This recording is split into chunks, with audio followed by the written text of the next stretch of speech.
Between, though, raising a new son and all the work that you're doing, you must be very busy all the time, I would think. Yes, it's a pretty busy time, although, you know, I think last time I was here I mentioned that, that I had an affinity for the Xbox. Yeah, you were at the time addicted to the Xbox. Well, let's not addicted. How has that progressed since then? Have you, I mean, obviously you're not, I mean. How has it progressed? Has it progressed or regressed? Well, it depends on how you're looking at it. You know, I think that a lot of people would, in my position, would go back and see their performance on your show and say, wow, you're 38 and you talked a lot about playing Xbox with your buddies. Maybe it's time to take the foot off the gas. And have you? No, I went the other way with it. You did? You really? You're playing more video games now? Yeah, it's pedal to the metal, man. I'm living in two totally different worlds. There's one part of me that is working hard and husband and father, and the other one is a 5-star general. He's taking care of business in tough parts of the world. There's a damn war out there, people. RPGs. You know what?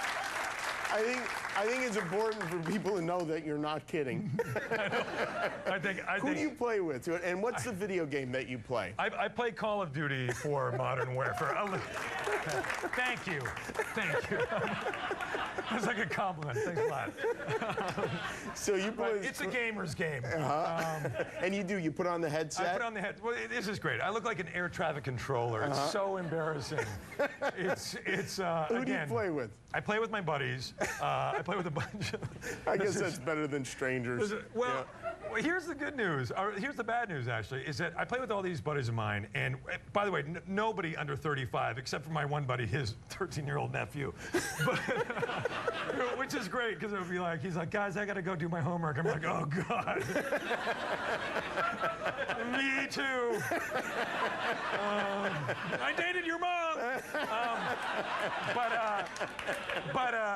But then there's like, so we all play and we're all friends, and like the rules basically are you can bring one friend in that nobody else knows and it's cool. One day we were playing with this guy and we kind of play, we try to like just not get high score, we're just goofing around and really, you know, messing with each other. This one guy starts playing with us. He was really good and super humorless and just didn't talk a lot. And we couldn't figure out who he was. And finally, we sort of asked each other, like, anybody know who this guy is? And finally, my one buddy, whom I've known for 20 years, is like, yeah, that guy's my buddy. And we're like, well, where's he from? Well, I met him online. And I'm like, wait, he's a stranger? No, he's a good guy. He's a good guy. I'm like, no, he can't play with us anymore. You have to defriend him. He's like, no, I can't defriend him. He'd really be upset by that. I go, you don't know him. I go, name one thing you know about him. He's like, he goes to Georgia Tech. I'm like, wait, he's in college? You have this new relationship with this guy. And by the way, you're choosing him over us? I've known you for 20 years. How does it resolve itself? It hasn't. It's an ongoing. Really? Yeah. Wow. It's an ongoing, you know, with the thing, we'll be playing, and then he'll come in, and then I'll leave. It's a drama. He's ruining it. It rivals the Pete Wentz, Ashley Simpson thing. Oh, really? It's bigger than God. that. I tell you, if the tabloids could get a hold of this. Wow, well, your son is a lucky kid to come in the world with quite a daddy. Boy, I hope like my folks are watching. Yeah, I do. He's so good. He loves coming. He is great. He's very funny. But he told a story that I think is funny to all of us. It may not be as funny to you about how he has become even more addicted to his Xbox than he was before you had the child. Yeah. And his online gaming. You'd think he'd have less time. One would think that, yeah. But no, he's found a way to carve out some more time. He has. To kill some more Germans. To kill imaginary Germans. Yeah. You know what's attractive? Is what? Walking upstairs at midnight and your husband is bathed in a blue light and he's screaming at his friends, telling them to get down. And he wears headphones now so as not to disturb me. And then he'll look at me and he has no idea who I am. Really? And he scans my face like the Terminator. Really? And then he realizes that I'm not someone he's supposed to kill. Has he tried to get you involved in his army? Yeah, no, he tries, you know, nothing is more interesting than watching other people play video games. Oh, yeah, it's the best. So interesting, right?